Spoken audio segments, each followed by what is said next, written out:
Olá, bom dia, boa tarde, boa noite, como estão vocês? Bem, né? Vivendo, naturalmente. Meu nome é Olavo, sou médico, clínico geral e pneumologista e amo estudar a medicina popular, a medicina de tradição, aquela que passa de pai para filho.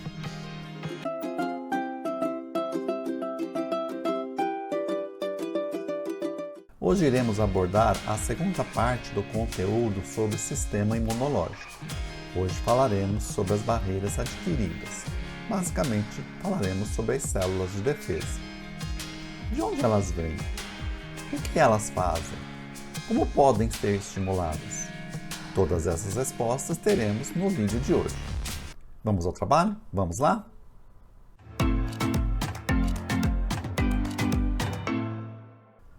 Se você não assistiu o primeiro vídeo que falávamos sobre as barreiras naturais, aquelas que nascemos com elas, sugiro que faça isso. Então vamos começar? Mas antes, como sempre, vá até a cozinha, faça seu chá, acenda um incenso e relaxe. Muito bom, comecemos. De onde vêm as nossas células de defesa? É o nosso primeiro tópico. Dentro de nossos ossos, principalmente os ossos longos, nós temos uma estrutura que é a medula óssea. Não vamos entrar em muitos detalhes, mas um dos conteúdos da medula óssea são as famosas células-tronco. As células-tronco são capazes de se diferenciar em qualquer um dos tecidos do nosso organismo: cérebro, coração, intestino, fígado, músculo e as células do sangue. Elas podem dar origem a dois tipos de tecido ou dois tipos de células importantes para a formação do sangue: o tecido mieloide e o tecido linfóide. Tendo o tecido mieloide ou a célula mieloide como fonte, surgirão as hemácias, cuja principal função é o transporte de oxigênio através da hemoglobina, as plaquetas, que estão envolvidas nos processos de coagulação, e os glóbulos brancos, os leucócitos, que são estes os responsáveis pelas defesas contra os antígenos. E aqui surge o primeiro conceito importante. O que é um antígeno? Antígeno é qualquer substância estranha que tente entrar em nosso organismo. Nessa figura estou dando exemplos de antígenos. Temos aí os vírus, as bactérias, os fungos, as células de modo geral, como por exemplo, se você recebe uma transfusão e essa transfusão não é compatível, as células que são injetadas em você serão antígenos, porque elas são estranhas. Os órgãos transplantados, o rim, o fígado, o coração, o pulmão, quando forem transplantados, serão reconhecidos pelas células de defesa como substâncias estranhas, e as células de defesa os atacarão.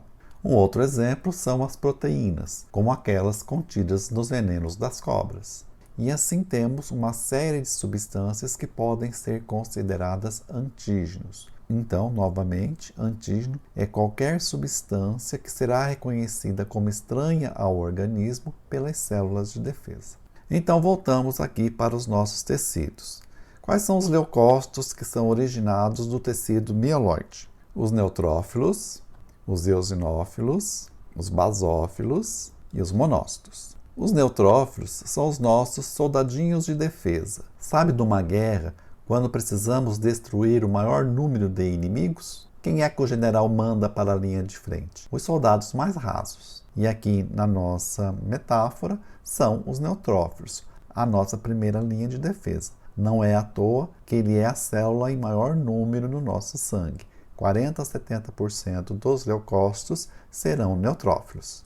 Nessa figura esquemática, podemos ver que o neutrófilo ele possui um núcleo trilobulado, que é essa parte em vinho, e ele é uma célula rica em grânulos, que são essas bolinhas no seu interior. Nestes grânulos estão contidos uma série de mediadores químicos que serão extremamente importantes para as defesas do organismo. O próximo é o eosinófilo. O eosinófilo já está em menor quantidade, de 1 a 7%. Ele é responsável pela defesa contra os parasitas e eles estarão aumentados nas doenças autoimunes, nas doenças alérgicas e em alguns tipos de câncer. Vejam que também ele é uma célula granular, está cheia de glândulos e seu núcleo é bilobulado. Nestes grânulos estão contidos mediadores químicos que serão importantes nas reações alérgicas, como por exemplo teremos aí nestes grânulos a histamina. Nas reações alérgicas, quando o eosinófilo libera esta histamina, produzirá um processo inflamatório importante, dando aí todas aquelas características de reação alérgica: vermelhidão da pele, edema de glote, dificuldade para respirar, etc. O basófilo está em pequena quantidade, de 0 a 3%. Ele estaria presente nas inflamações crônicas e nas doenças alérgicas. Vejam também que ele é uma célula rica em grânulos e nestes grânulos também tem mediadores químicos que serão responsáveis pelas reações alérgicas do organismo, semelhantes àquelas produzidas pelo eosinófilo. E por último, dentre os leucócitos originários do tecido mieloide, temos o monócito. Ele também está em pequena porcentagem, de 2 a 10%, seria responsável pela proteção contra bactérias, contra vírus, e também estariam aumentados nas inflamações crônicas. Vejam que, diferente das outras células, ele não tem grânulos no seu interior. Passando agora para os leucócitos que têm origem no tecido linfóide. Teremos as células precursoras, os linfócitos B, as células matadoras, as natural killers, e as células dendríticas. As células precursoras, como o próprio nome está dizendo, elas darão origem a duas outras células importantes: os linfócitos T tipo CD4, também chamados de linfócitos auxiliares, e os linfócitos T tipo CD8, chamados de linfócitos supressores, ambos extremamente importantes nas defesas do organismo. Os linfócitos T tipo CD4 são importantes para as defesas do organismo contra os vírus, principalmente o vírus da AIDS, e ele é chamado de auxiliar porque ele auxiliará os linfócitos B a produzir anticorpos. Ele irá apresentar aos linfócitos B antígenos e os linfócitos B produzirão anticorpos, como veremos mais para frente. Os linfócitos T tipo CD8 são células supressoras ou células citotóxicas. Uma vez estimuladas, uma vez que ela entre em contato ou reconheça um antígeno, ela lançará sobre esse antígeno uma série de mediadores químicos, principalmente os mediadores químicos chamados de citocinas, neutralizando essas células estranhas. Aqui precisamos fazer uma pausa para definir anticorpo. Anticorpo é uma proteína, é essa estrutura em forma de Y, produzidas pelos plasmócitos, como veremos a seguir, e ela é específica para o antígeno que a estimulou. Se o linfócito B ou plasmócito foi estimulado pelo coronavírus, os anticorpos que serão originados desta reação são específicos para o coronavírus. Se o plasmócito produziu um anticorpo em resposta ao vírus do sarampo, esse anticorpo é exclusivo para o vírus do sarampo. Ele não ataca outros micro-organismos, a não ser aquele que lhe deu origem.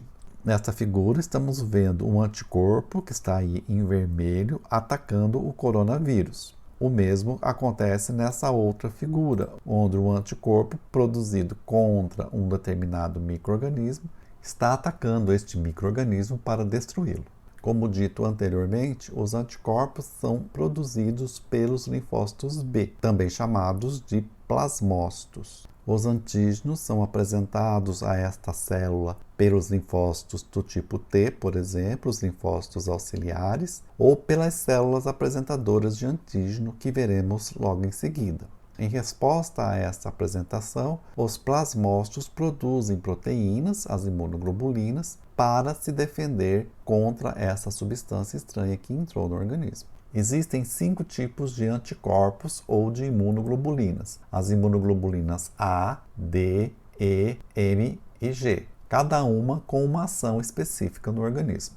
As células matadoras têm esse nome originário do nome em inglês, as natural killers, e como o próprio nome está dizendo, ela matará as células estranhas. Vejam que no seu interior ela tem estes grânulos em amarelo, que são constituídos de mediadores químicos que, uma vez lançados sobre as células, irão destruí-las. Por isso que elas são chamadas de células citotóxicas. As células dendríticas, que têm esse nome por serem semelhantes aos neurônios, as células do cérebro, elas são células responsáveis pela fagocitose.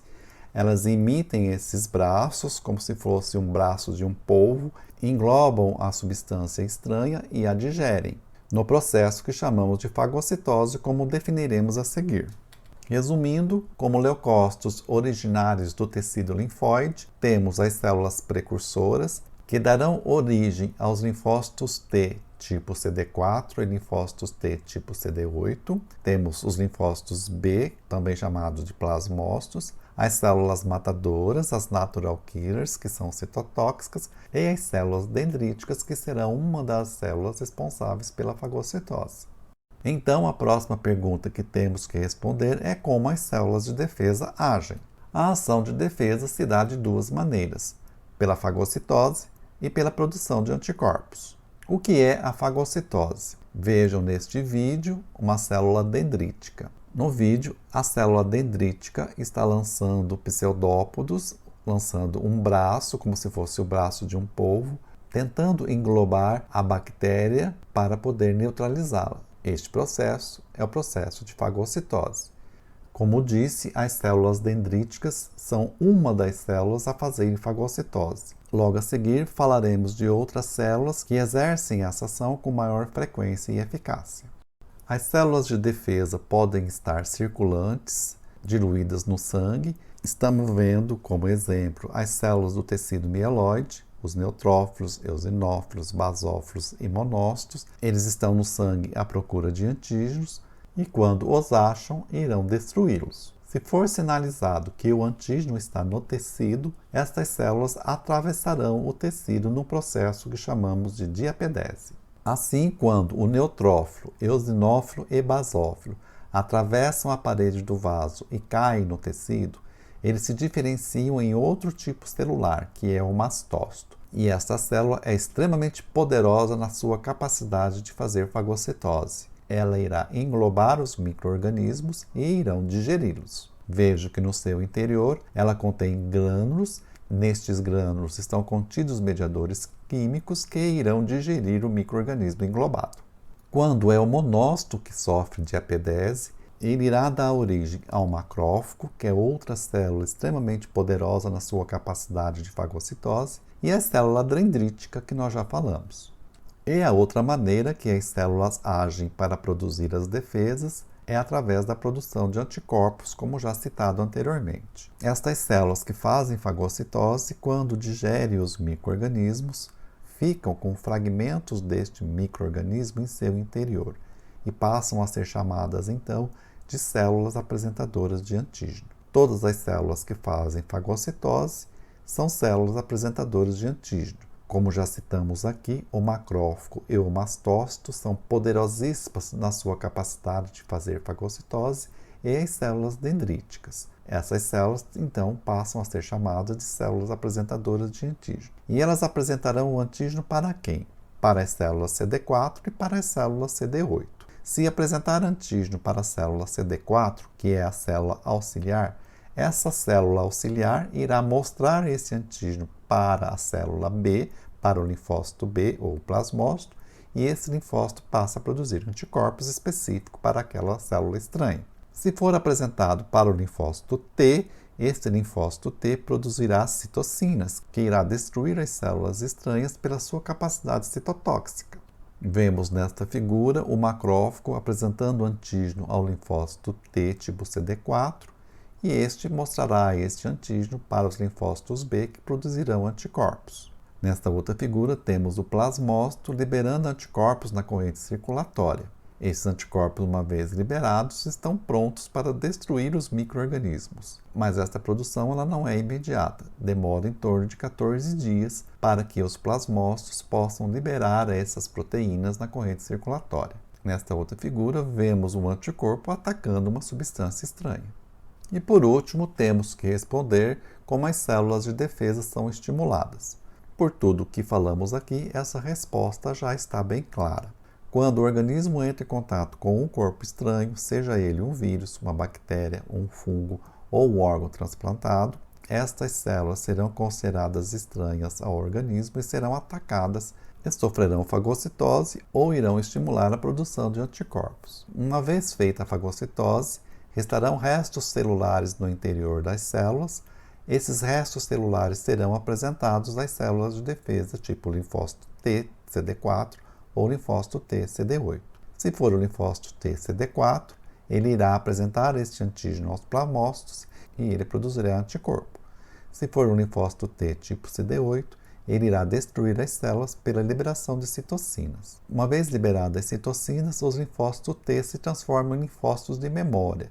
Na próxima vez que eles entrarem em contato com este corpo estranho, eles se lembrarão deste corpo estranho e agirão prontamente. O mesmo acontece com os anticorpos. Como disse anteriormente, eles são específicos e demoram 14 dias para serem elaborados. Mas quando eles entram em contato com o antígeno pela segunda vez, eles agem de imediato, porque eles já foram produzidos, eles já foram formados. Então, existe basicamente 3 maneiras de você estimular as células de defesa. Através das vacinas, que irão injetar no organismo o corpo estranho, o vírus, a bactéria ou o fungo, por meio do contato do corpo com o micro-organismo, através do ar, através da alimentação, através do contato pela pele. Mas geralmente o número de micro-organismos que entram em contato através de ar, intestino ou pele não é muito grande, não é suficiente para produzir doença, mas é suficiente para produzir uma memória imunológica. E o terceiro mecanismo é quando o indivíduo tem a doença. Ele entra em contato com uma grande quantidade de antígeno que ultrapassa a capacidade de defesa e ele produz a doença. E com a cura desta doença, ele deixará uma memória imunológica que protegerá o indivíduo de ter a doença pela segunda vez. E com esta linda imagem de um macrófago fazendo fagocitose, terminamos o nosso conteúdo, o Sistema Imunológico Parte 2. Se você gostou deste vídeo, é o momento de você deixar o seu like, inscrever-se no canal e acionar o sininho das notificações. Se você ficou com alguma dúvida a respeito de qualquer parte deste vídeo, deixe esta dúvida aqui nos comentários, pois irei respondê-los. Até o próximo vídeo.